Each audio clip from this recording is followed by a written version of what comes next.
Assalamualaikum warahmatullahi wabarakatuh.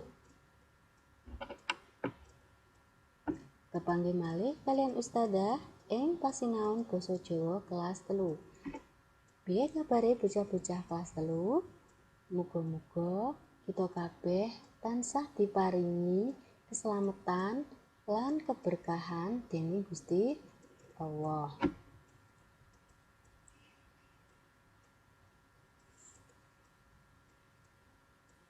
Wis siap bocah-bocah kelas 3 kanggo sinau basa Jawa dina iki? Yen wis siap, sadurunge sinau basa Jawa dina iki dimulai, ayo diwiwiti maca basmalah. Bismillahirrahmanirrahim. Pasinaon basa Jawa kelas 3 dina iki ngenani babagan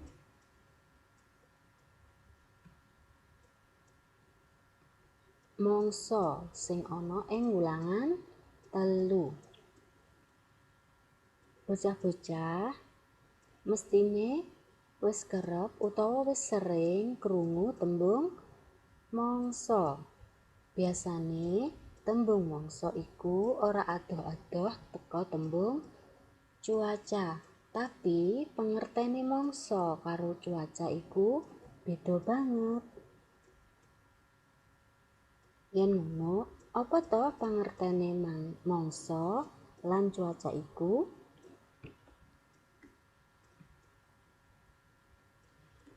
Pangertene cuaca iku yaiku kahanan ing atmosfere bumi utawa cara Jawane yaiku hawa. Endhek dhuwure hawa iku diarani temperatur. Tuladhane cuaca yaiku ana angin, mendung, adem, lan panas.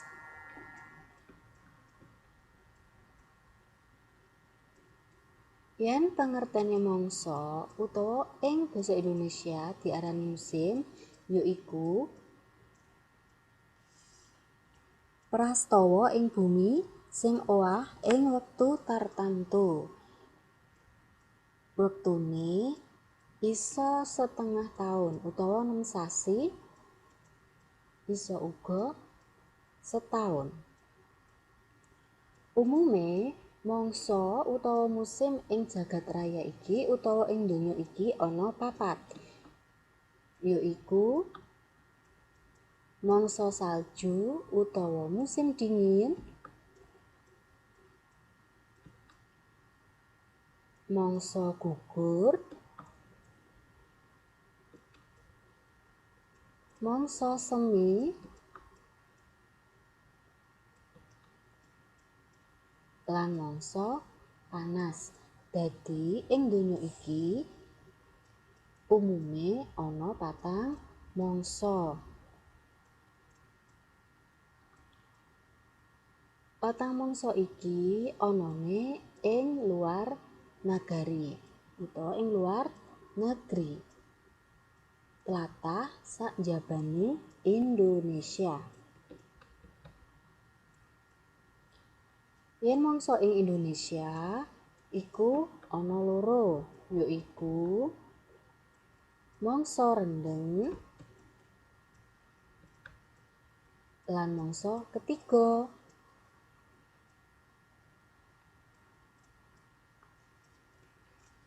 Mangsa rendheng yaiku mangsa kang akeh udan. Déning mangsa ketiga yaiku mangsa kang ora ana udan. Biasane hawane iku panas terus. Kene apa?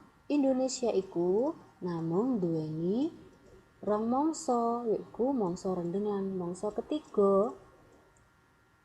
Wangsulane yaiku amarga tlatah Indonesia iku ana ing garis khatulistiwa.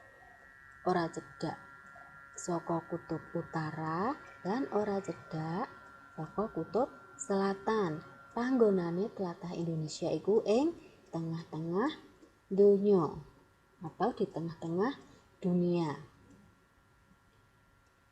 Ing tengahe garis katulistiwa. Iku panyebabe kenapa Indonesia namung duweni rong mangsa atau hanya memiliki 2 musim, karena negara Indonesia berada di daerah katulistiwa.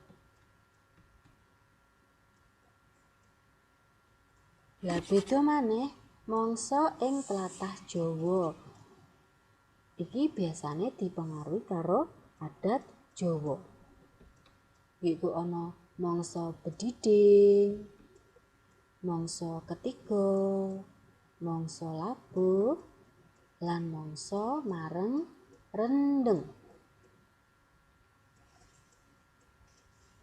Mangsa bedhidhing yaiku tengah-tengahe mangsa ketiga. Yen wayah esuk rasane adem banget. Yen mangsa ketiga yaiku mangsa terang, ora ana udan. Mangsa labuh yaiku mangsa ngarepake rendheng. Yen mangsa mareng rendheng yaiku mangsa ngarepake ketiga utawa bakda rendheng. Lah iku mau mangsa-mangsa ing donya, mangsa-mangsa ing Indonesia lan mangsa-mangsa ing tlatah Jawa.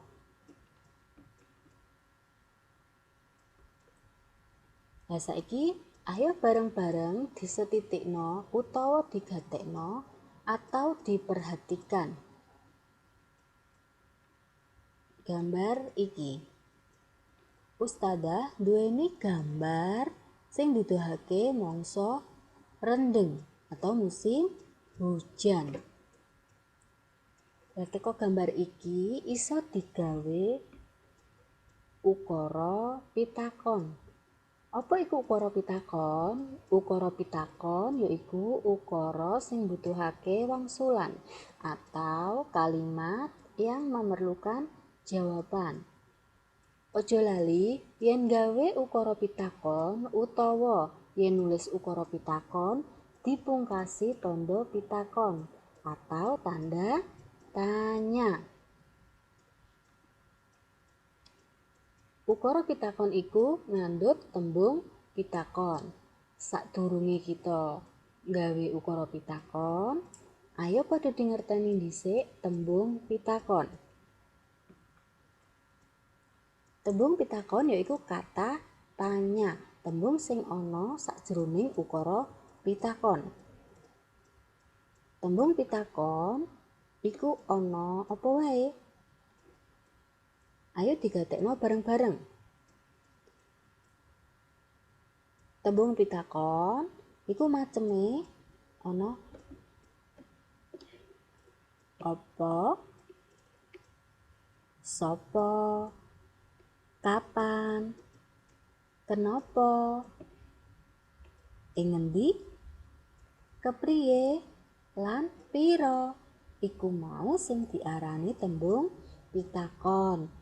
Yen wis ngerti macem-maceme tembung pitakon, ayo saiki padha bebarengan gawe ukara pitakon. Ayo digatekno meneh utawa disetitikno meneh atau diperhatikan lagi gambar berikut ini supaya iso gawe ukara pitakon. Yen wis digatekno, ayo gawe ukara pitakon nganggo tembung pitakon sapa. Tuladhane kaya ngene. Sapa wae sing udan-udan?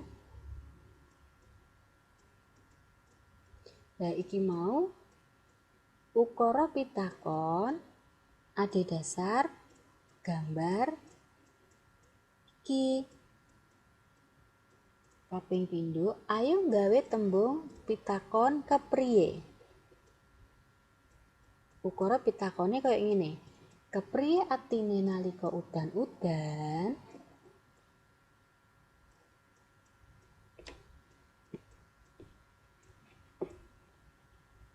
Loro ukara pitakon iki yaiku tuladhane ukara pitakon adhedhasar gambar iki.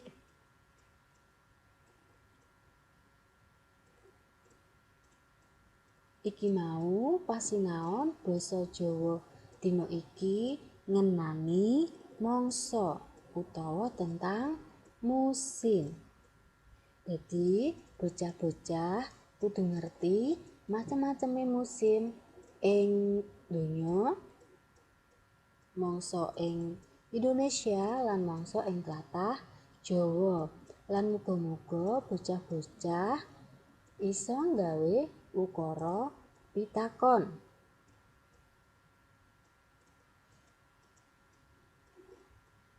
Pasinaon basa Jawa kelas 3 dina iki ayo dipungkasi maca hamdalah. Alhamdulillahirabbil alamin. Ustazah ngucapaken matur nuwun. Sugeng sinau, sugeng beraktivitas lan sugeng berkreativitas. Santrifas, cerdas, kreatif, mandiri, bertakwa, soleh lan berprestasi. Wassalamualaikum warahmatullahi wabarakatuh.